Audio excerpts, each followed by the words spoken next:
All right, everyone, welcome to another edition of the Good Life Small Business Podcast, and I am happy to be joined today by Brian Bontz, who is the owner of Crystal Clean Carpet Care. He has been in business for 28 years here in the Kearney area, and so Brian, thank you very much for joining us. Appreciate it. Well, thank you, Brian, for inviting me. Let's get to know you a little bit better. We like to start off by asking our guests, first question, what book or books are you reading or listening to right now? Well, I'm just starting a book called Southern Scribblings by Brian McCallahan. What this book is about the Civil War. Okay. And it's actually a lot of people, and if I'm kind of a history buff, a lot of people don't know that the Civil War really wasn't about slavery. That was something that was thrown in right at the end of the war by Lincoln to embarrass the South. And I thought I would get this perspective because he talks a lot about the Southern perspective in this book, which in any war, the winner writes the history of the war. Well, in this case, it's true, the North wrote the history, but there's a lot of things about the South that were very good, and they had a very good perspective. So I would, I think it's going to be a great book from what I've read, and way different than what you hear people talk about the South and about the Civil Wars. Interesting. Are you a big reader? I listen to things more than I read. Okay. And I do read a lot of blogs about topics that I'm interested in, especially about current events type things, sure. Politics, what's going on in the world, because we don't.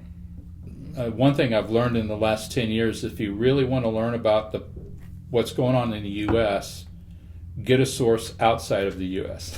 Yeah. Yeah, very good. How about podcasts? Do you listen to very many podcasts? I listen to some streams where there's chat along with the narrator of the stream, and again about politics, money, different types of subjects like that sure. that keep me engaged. Okay, very good, very good. Well, let's get into it here and just talk about you and your business. And I guess just kind of take us down that journey for you as far back as you want to go into being a small business owner and just kind of how you've grown Crystal Clean. Sure. Well, I think one important part of my story is that my dad was a factory worker. And that's what I started out in college, and then shortly after college, I worked at Eaton Corporation, several stints, and early in my adult life, I was working and just bought a house. And I was what they called temporary status, but I was only one person away from becoming permanent at Eaton. Which once you became permanent, you were pretty assured that you were going to have a long-term stint there. Sure. Well, right after I bought that house, because I thought, well, I'm so close, this is going to work, my foreman came up to me and said, hey, I have to hand you this. And it was a pink slip. And I thought to myself, I can't hold it against him. I was a very good worker for him. I worked very hard. My scrap counts were very low. Tried to save the company as much as I could. But, you can't control your life much when you work for someone else. Right. And that was a very good thing that happened to me because it kind of set me on a different path. I says, I cannot continue doing that. So I had done a lot of things. I'd sold diamonds. I'd done a lot of different things. So I ended up, the first entrepreneurial thing that I did on my own was I started a company called Nebraska Orange Phone. and I put up payphones. This was a long time ago when we actually still had payphones. Yeah. And made it a 25 cent a minute thing, brought that concept to central Nebraska. And the payphones were bright orange. So wherever you could see a bright orange payphone, you knew you could just put a handful of quarters in there and, call Mexico or wherever you wanted to for, 25 cents a minute. And it worked pretty well, but the company that I dealt with to buy all the machines and stuff, I learned not too far into it that they'd really kind of scammed me, and that put a bad taste in my mouth. And I ended up, I wasn't going to do the same thing to whoever I sold the stuff to. So I sold the equipment at a correct cost. Okay. And he did very well with it. I did okay with it only because my heart was not really into it after I found out how badly I had been misused in the purchase of the equipment. Sure. So a couple years later then, I'm looking for something, and my father-in-law had come down from Kearney, and I was mentioning to him that I was looking at some ads in the paper and thought I'd go work for a water damage company over in Lexington. Mm-hmm. And this was many years ago. And he says, well, why not start your own company? I says, well, I really hadn't thought about it. I already had a small company, but it didn't turn out as well as I'd hoped. But with his encouragement, and that very day he went out to lunch with his wife, and they ran into the carpet cleaner from Kearney that he uses in Kearney, whose name was Steve Tomlinson. Okay. Well, Steve Tomlinson had the other side of his business right here in Kearney. Okay. And he was looking to sell it. So my father-in-law talked to him and said, I think I might have somebody that'd like to buy your business here. Yeah. And so wasn't too long after that, I spent 2 weeks training with Steve out in Kearney, which is more training than most people get when they do carpet cleaning for the first time. And I took over the business. It had dwindled down pretty low here in Kearney because he had a manager run it, and he hadn't ran it very well. But I took over the business, and we started growing from the get-go. And for the first 17 years, our sales just kept going up. And then we kind of plateaued during the Obama years. And then Trump came into office, and we started going up again. Yeah. So, that's kind of the short version of the history of how I became a business owner. And I really enjoy what I do because, how many different businesses are there that you can really be in somebody's home where they're comfortable? Sure. And you can talk to them about different things, and you can immediately improve the looks of their home by what you do. Sure. And there is a gratification of being able to take a dirty carpet and turn it into just a sparkling, looks like it's brand new carpet. Yep. And it's right there as soon as you do it, and so you can walk away. Most people I've ever cleaned for, just they I don't know why I didn't have that done before. Yeah. Yep. They just didn't know it was gonna be that much difference. Yeah. So very cool. So we were talking about this before I hit record, but when did you buy the business from Steve? I bought the business from Steve in 1993. Okay.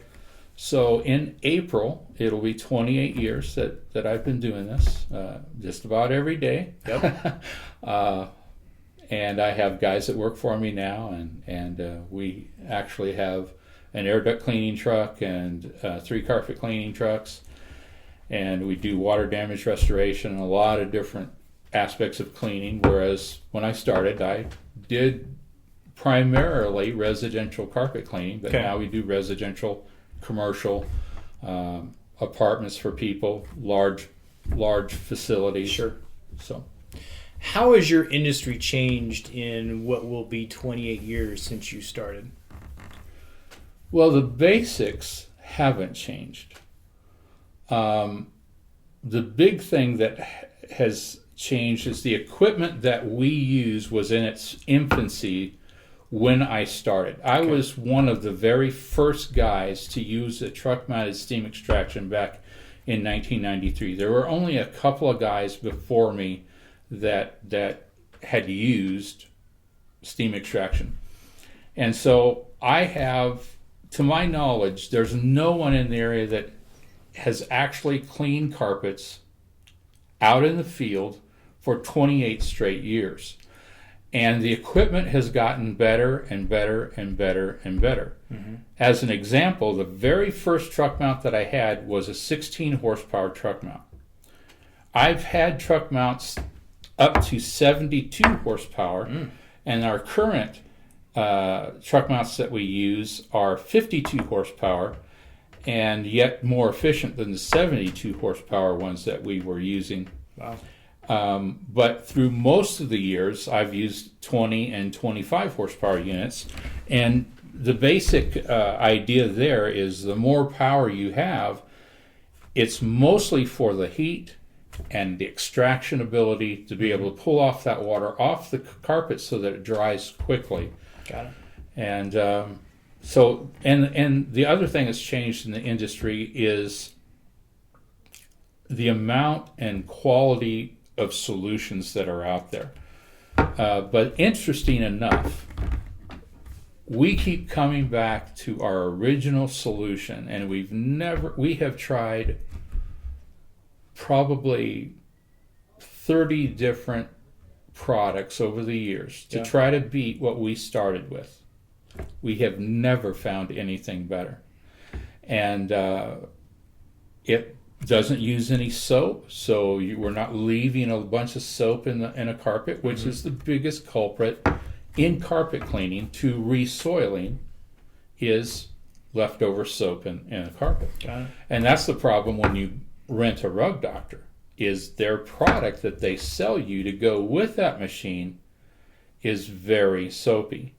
And the machine itself is a little electrical portable that does not have the power to really pull the water off of that carpet. So you end up leaving a lot of soap in a carpet. And that's why people find that their carpets will soil a lot quicker after using something like that. Sure. Because that soap is designed to draw dirt to it. So if you leave it in the carpet, that soap is drawing soil to it all the time.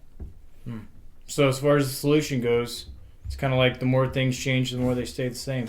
It is, and basically a truck mount unit is just a very powerful unit that provides a water and a means to extract it. Sure. So that concept has stayed the same over the whole 28 years. They just have gotten more efficient and more powerful with it, where our equipment today,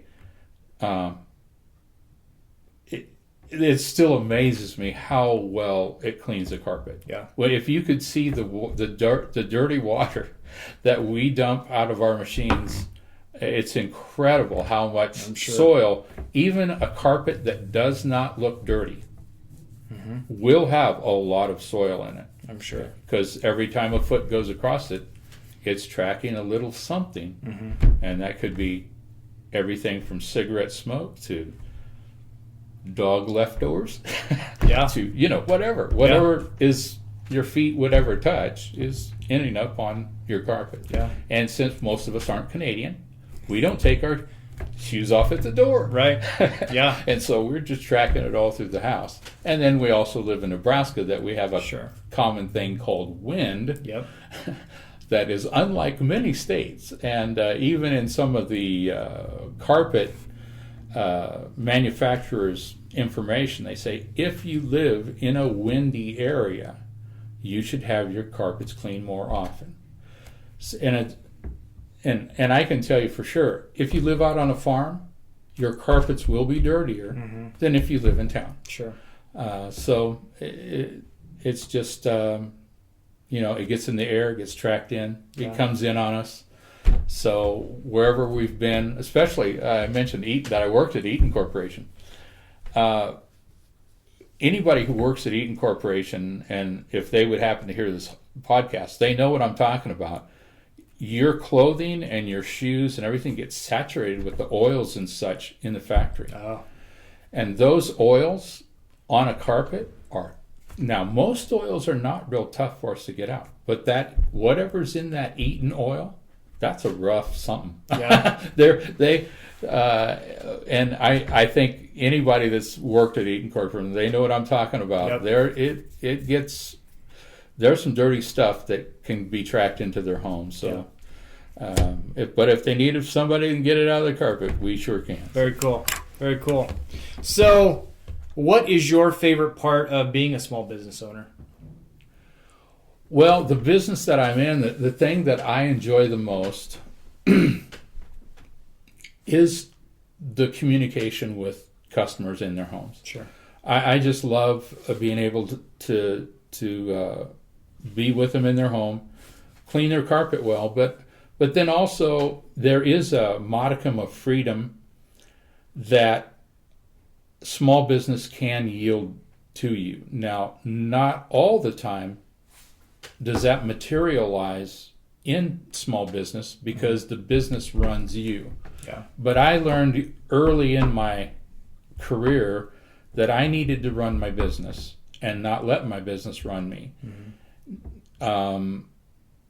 And what that really means is if I have a customer that is really, it never seems like you can please them, but they keep using you, and they, you can fire customers as well as they can fire you.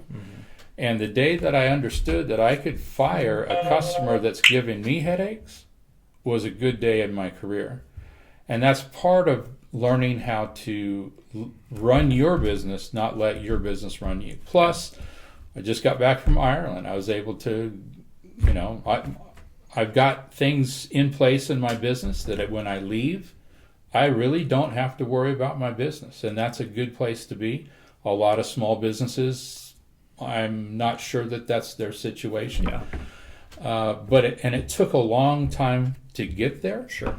But I really love being able to go away. When we were in Ireland for almost 3 weeks, I really had no worry about my business.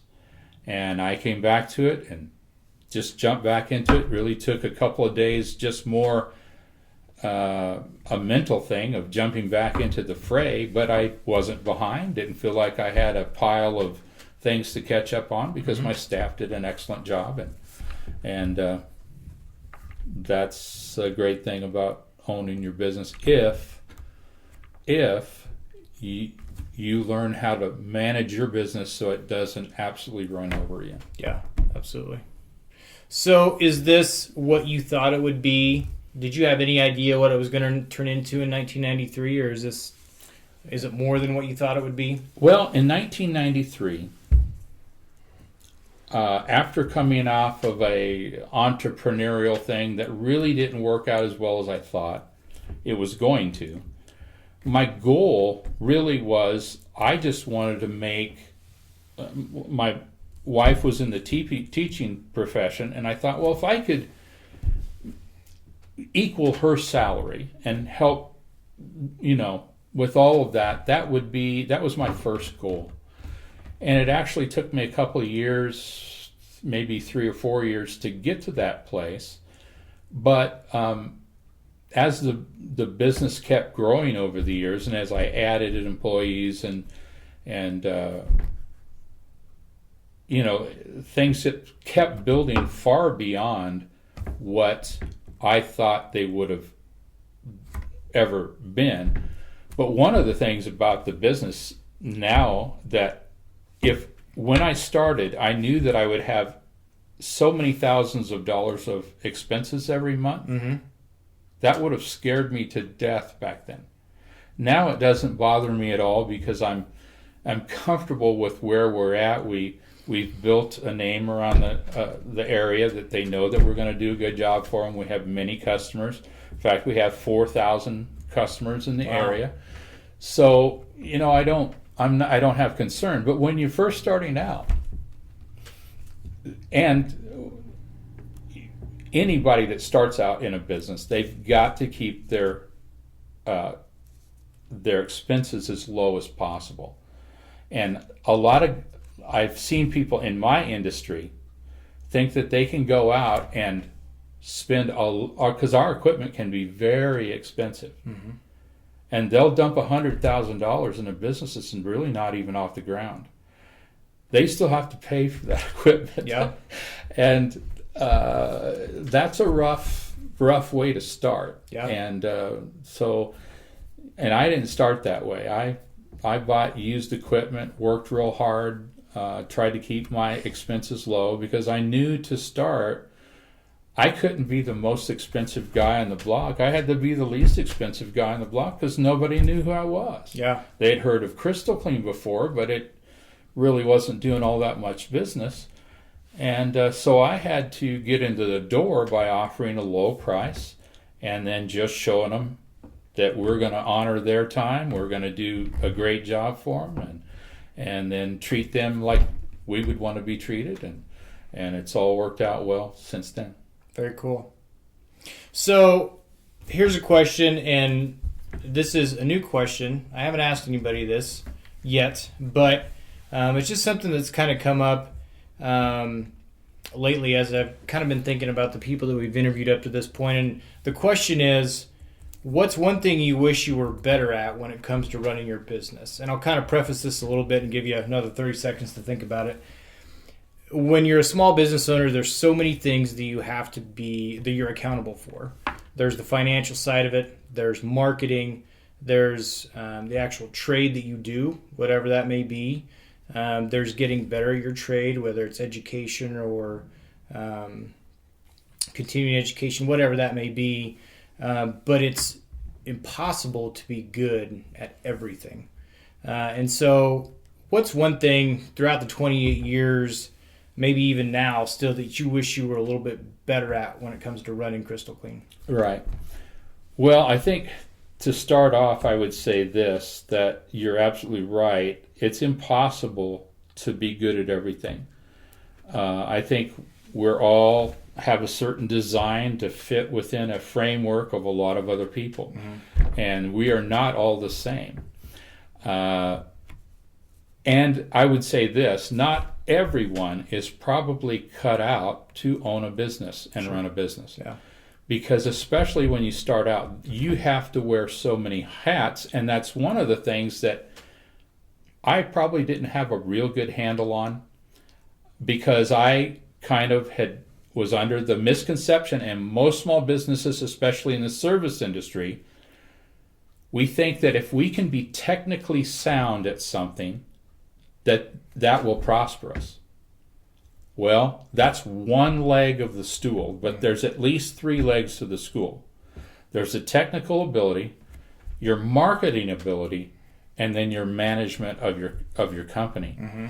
Well, you have to have all 3 of those, and there's many facets to each of those. Sure.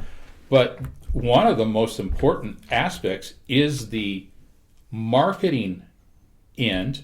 And I was fortunate enough to run into some people that really helped me with that early.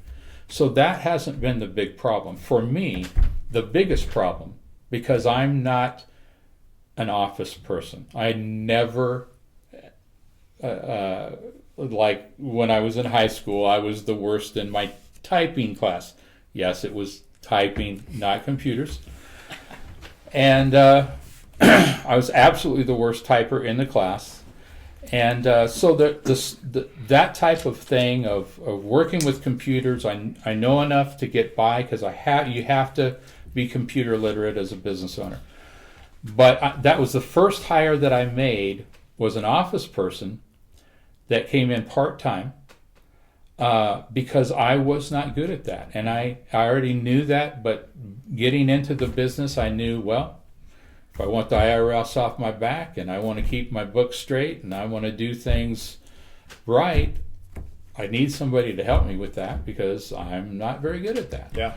Hard work, pushing a wand, talking to people, that was never a problem. But after a long day of work, the last thing I wanted to do is enter things into a computer or type up something to mail to someone. It just was absolutely, it was like you could send a nail through my hand, and I think I would enjoy that better. Yeah. So, well, and we talked before we hit record, we were just talking, it's those tasks that you're not going to enjoy everything about your job. Absolutely. And you're not going to enjoy everything about being a small business owner.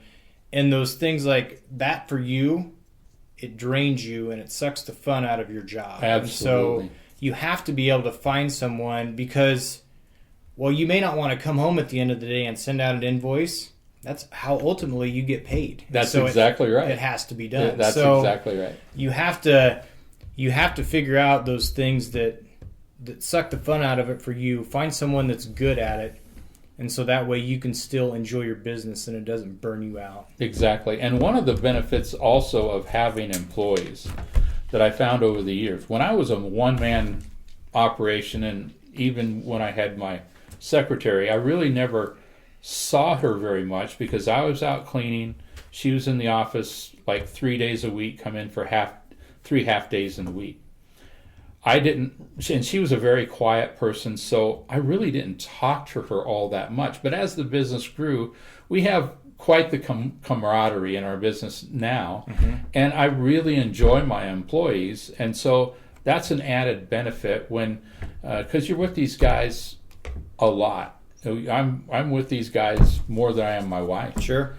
And so when you have the right guys, and hiring is a really crucial part of any business, but and understanding that you need to hire people that are not exactly like you, because again, there are different roles in a business, and if you have you're not going to get 3 exactly the same people, but 3 people that are, say, idea guys. Yeah. Well, you'll have a million ideas, but nobody will go out and do it. Right. So, you have to know how, and I think in small businesses, you tend to hire people that you like. And you tend to like people just like you. Yeah. It's just a human thing. But you need to hire people that are not like you. Right. And so one of the things that I found very helpful for me as a business is a company called Colby.com. They have a test that will help you with your employees and yourself to see where your weaknesses and strengths are. And it's not a personality test, but it's actually a test, and they have the A test, B test, a lot of different tests in their company. But their basic test tells you how you fix problems. So there's at least 4 different types of people, and each of them fix a problem from a different perspective. Right. And when you can get those 4 types of people in your business, that business is going to be much more successful because you've got researchers, you've got people that are organizers, you've got people that I call like foreman people that can go out there and do it, Right. and then you have the idea guys. When you have all those people working together, that company is going to be a strong company because there's no weakness, because what's weak for me is strong for someone else. Yeah.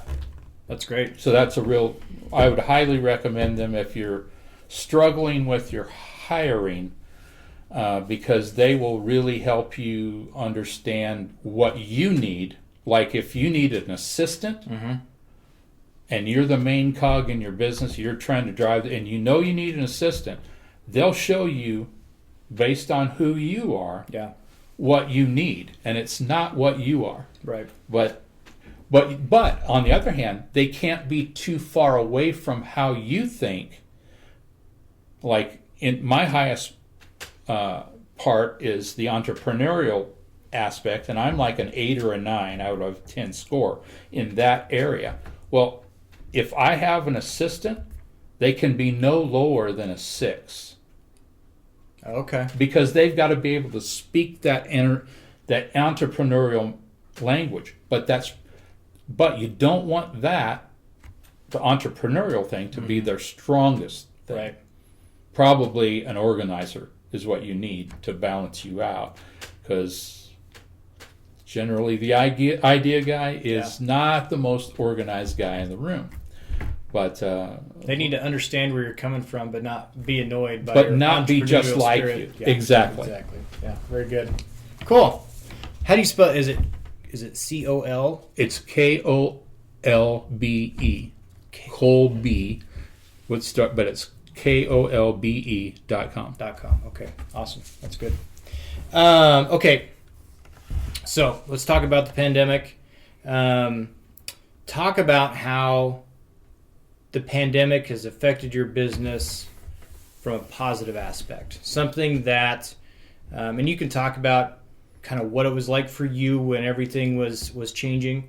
But is there something that you implemented in your business that you're going to use going forward that's going to be a positive, or something that maybe you realize that you were already doing, and it's a good thing you were doing it that way, that has you will continue to carry on as you go forward? Well, in my industry, COVID was a plus and a minus as far as we lost some jobs because of COVID, I'm sure, but we gained some jobs because of COVID, because as a cleaning company, we're helping to fix a COVID problem. So actually, even though our year was not near as strong as last year, but last year was a very unusual year with the flooding, which we take care of flooding. So ours was it was the strongest year we ever had. So our numbers are not as strong as this year, but we may end up being the second best year we've ever had as far as dollars, which in March I was thinking that's not going to happen. Right. So that's one aspect of it. What I personally, the biggest benefit or maybe opening of my eyes is I can be the kind of guy that I can be a little bit of a hermit. I could listen to my podcast and I can be in my own little office and let the world go by. Yeah. And I have my church family, I have my family, I have my employees, and I always enjoy being around people, but I don't feel like I have to have people to thrive. Sure. Until COVID hit. And there were a couple of times that I self-isolated because I thought maybe I had come in contact with somebody who possibly had COVID, but the results weren't back yet. And I wanted to protect my employees because I have another employee that's in his 60s. He's got some asthma issues, and I just didn't want to expose him. Sure. So my wife and I, whenever we thought we may have been exposed, we would self-isolate, and until we found out if the person was positive or negative, and we never had any symptoms the whole time during COVID. So, but in the self-isolation, I realized how much people meant to me. That how much, business associates, customers, BNI members, people that we don't think that we have that many contacts during the week, but we do. Mm-hmm. And when they're not there, I can see where people, on a serious note, why the suicide rate has gone up. When you cut off that circle of people that you don't even know that they feed you in life, and they're not there anymore because you're self-isolating or what have you. I know a lot of older people that we clean for that they have just not seen anybody for a long time. They've stopped going to church. They've stopped, and that's been very hard on them. And so that's the big takeaway for this. I appreciate like going to church and seeing people. I have always appreciated going to church and seeing people, but it's really at a different level. I mean, I really know that it isn't just a nice thing that happens in my life. It's an important thing in my life. And I understand that now, that maybe I just didn't understand it as much before. Because sometimes we don't understand that how much something gives us until you take it away from you. Yeah. Take it for granted a little bit. Oh, absolutely. I mean, and Kearney is a great place to live. Mm-hmm. I've lived in a few other places in the United States, and I came back here, and I said, no, I'm not leaving this place. This is a good place. Yep. And it doesn't take... I know somebody... I bet there's somebody that says, oh, I don't believe that. Go live someplace else. Yeah. I've lived in California, Arkansas, Illinois, Kansas. Kansas is as close to Nebraska as you're going to get. But I'll tell you what, when we say there's no place like Nebraska, there is no place like Nebraska. Yeah. People treat each other here very respectfully. Mm-hmm. Our crime rate is low. We have good people in this here town called Kearney and all small little towns around here. Yep. And I wouldn't trade the people of this area for anywhere I've ever lived, because those people don't exist there. Yeah. For example, when I lived in California, it was back in the 80s, and I was a young man, and I lived in an apartment complex. And I just tried to, I'm out in California. I just wanted to meet some people. And the strangest thing, I would just introduce myself to somebody in the same apartment complex that I lived in. And they would look at me like, you could be an axe murderer. And they did not want to socialize, didn't ever want to, let's go play cards or, it was so strange to me. But there was a real drug problem in that city that I lived in. And I think there was a crime problem. And people really feared other people. Mm-hmm. And you had to somehow had some other way to get to know each other there. And after about 6 months there, I moved back to the Midwest because it just, there are a lot of nice things about California. I mean, in December, everybody was still in their swimsuits riding bikes, you know. But life is a lot more than mountains and beautiful scenery. Yeah. And I think we're seeing a lot of people move from California these days because they understand that there's a lot more to life than scenery. Yeah. And, Nebraska has cornfields, and they're not as picturesque as mountains and oceans and rivers and all these other things, but I still will not trade Nebraska for a lot of the stuff I've seen other places. This truly is a great place to live. Absolutely. I agree with that. So if you could go back to 1993, would you give yourself any advice when you're buying this business, or would you just pat yourself on the back and say, get ready for the ride? If I've contemplated that over the years, and I think probably the one mistake that I did, and it was with my employees, I sometimes rode them pretty hard because my goal was efficiency, and in our business we have to be efficient. Mm-hmm.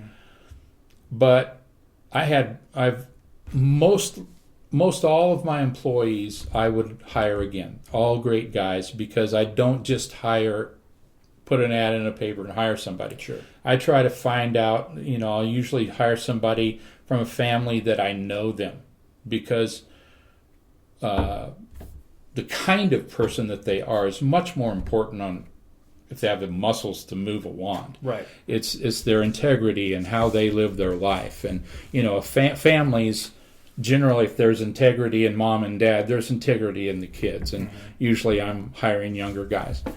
But there are times when, I probably made mistakes doing these huge commercial jobs that were a lot of work. And I would challenge them. I'll take this half of the store by myself. You guys take that half of the store, and I'll bet I beat you. Yeah. And I would, I didn't swear at them or anything like that, but I would be hard on them to try to get them to understand you can do more than you think you can, and that is correct. But sometimes I would do it loudly. Come on, guys, you can do it, and ride them a little bit, which I think probably I was on them a little bit too much when I was younger. But as I've aged, I think encouragement, an encouraging word can be as important as trying to ride them a little bit. I think that encouragement is more powerful than just getting on them and say, you can do better, I know you can, and you better. Yeah. That I think just encouraging them and staying with them and finding when they do excel, point that out to everybody. You really did a good job. And many times we'll get a customer that'll write in and say, that young man that you sent to my house was just exceptional. Well, I always take that and I show that employee because I want him to know that. Absolutely. I want him to know that he's doing a good job because that just makes you do a better job. Absolutely. And so, and not only that, but we're in this as guys. I know for guys especially, we want to do a good job. And when we are honored by a customer like that, that does something for us. We're like, wow.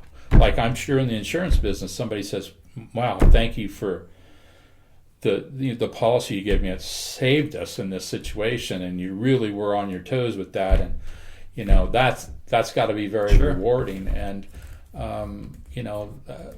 I think that's why we're all in business. We're all in business to help people somehow, and our employees are the same. We're there. It's more important to help our employees and encourage our employees. And I've always told my employees that, if they find another opportunity somewhere else, I'll never hold them from it, because I guarantee nobody in kindergarten said, I want to be a carpet cleaner. They said, I want to be a fireman, and which maybe they really didn't want to be a fireman, but they thought it was cool. They don't want to be an insurance agent either. Yeah, I'm sure they. I've never heard a 6-year-old say, I want to be an insurance guy. I haven't either. But yeah, I think just being hard on guys, that's what I would do differently. Yeah, it's important. It's culture's a buzzword right now, but it's important to celebrate your employees, to celebrate their victories, and that's one of the great things about being a small business owner is you get an opportunity to bring people into your business and empower them to do better, to maybe find their next career, or to help them realize really what they're capable of and what their strengths are. And that's, as I don't think you get into small business with that in mind, but I think that's maybe one of the benefits that you don't look forward to. That is, it's great. Yeah, that's exactly right. Yeah. Yeah, so I had years and years ago, I worked for Helzberg Diamond Shops in Wichita, Kansas. And of course, Helzberg has shops it's now owned by Warren Buffett. But back then, it was still owned by the original family, the Helzberg family. And they had 72 stores. And our store in the Wichita area in the East Mall was traditionally one of the top 5 stores in the company. And it was mainly because the manager of that store knew how to do just what you were saying. He took shy, kind of a bookkeeping kind of people that I remember this one employee that the story goes that she came in as a bookkeeper in the back room, was scared to death to talk to people. And he worked with her and he says, you can do this. You can be out on sales floor and you can do really well in the sales floor, and he would encourage them, and he was just a very good manager in a lot of different ways, and I learned so many lessons from him. But how to treat and develop employees was one of the strongest lessons that he taught. Yeah. And just an amazing guy. And even though he did not own that store, he was one of the most excellent managers, and he saw what he could do in his business, and that was develop people. And he did it for, I think, very good reasons. It wasn't just to increase sales in his store, but it was to increase how people saw themselves. Because it wasn't just one case. He did that. I mean, the stories, I only worked there for a couple of years, but I heard story after story after story. Their best salespeople were people that came into that business very shy, could hardly talk to people, but then blossomed into these wonderful people that just really cared about people and did a great job for the company, and it was all because he just nurtured them. Yeah, that's awesome. Yeah, it's a great thing. It's like I said, it's one of the byproducts of being a small business owner. You maybe don't get into it for, but it's a huge blessing. So yeah. Okay. Someone comes to you and they say, Brian, I'm thinking about starting a small business. What advice would you give them? Whatever industry they're going into, what advice would you give them as they're getting started? Well, I would say if they've already made the decision and know that they want to be in business, because I think, like we said before, I don't know that everybody's cut out to own and run a business. Not everybody's going to be able to do that, because when you start, there's a lot of hats you have to wear, and you've got to be okay with wearing all of them. Yeah. But I would just reinforce the concept that they have to keep their expenses as low as possible. Because in the start, they're not going to make much. Yeah. It's going to be hard. I don't care what business it is. And generally, they say it takes about 5 years to stabilize a business. And that's why it's hard to get a loan in the first 5 years of a business, because you haven't established anything. Sure. And so just being prepared with the whole concept of I'm going to have to do more than just technical skill. There's a lot of different kinds of businesses, but if you think that you can survive just being good at talking to people about insurance, you're probably going to fail. Right. If you think that you can clean a carpet as good as anybody in the world, that's going to make you successful at carpet cleaning, you're absolutely wrong. Yeah. Because you have to have other skills, and marketing is absolutely critical. And you need to learn marketing quick. And although you have to keep your expenses low, you have to put some money in marketing. Yeah. Because you can be the absolute best whatever you are, but if nobody knows it, it doesn't make any difference how good you are. Right. Now, yes, there is word of mouth, but most businesses cannot survive on word of mouth. And so as a young guy, the misconception that you can just go out raking leaves and build a big raking leaves business without doing any marketing. And, we have a company in town that does yard work and such that's grown into a huge business because he's a smart marketer. And they obviously must do a great job, because you do have to do the technical side well at whatever you do. Sure. But you've got to be able to market, and you've got to be able to manage your business. Got to get some momentum. You've got to get momentum. And so the other thing to go along with that momentum is I would be involved with whatever trade group that's in your industry. Sure. Because early, that's what really, really helped me. Because nobody knows what to do when you start. You're starting. But to be around professionals, that you go to conferences and yes, spend that couple $100 for a couple of days seminar someplace, or even if it costs more than that. But in my industry, usually it was a couple $100, and spend a weekend in Colorado learning from guys who've been in it for 20, 30 years. Yeah. That's valuable when you're young. You know, I know when you're 18, you think Dad doesn't know anything. But when you turn 25, you realize he probably did know quite a bit. Yeah. And it's the same in business. Those guys that, even though maybe they're using older equipment and different, but listen to them in their wisdom. Right. The young guy usually is more wanting to do the newest thing out there. Mm-hmm. And that's great. That's what they should probably be doing, as long as they don't spend too much doing it. But the other thing is, there's wisdom about how to run a business. Mm-hmm.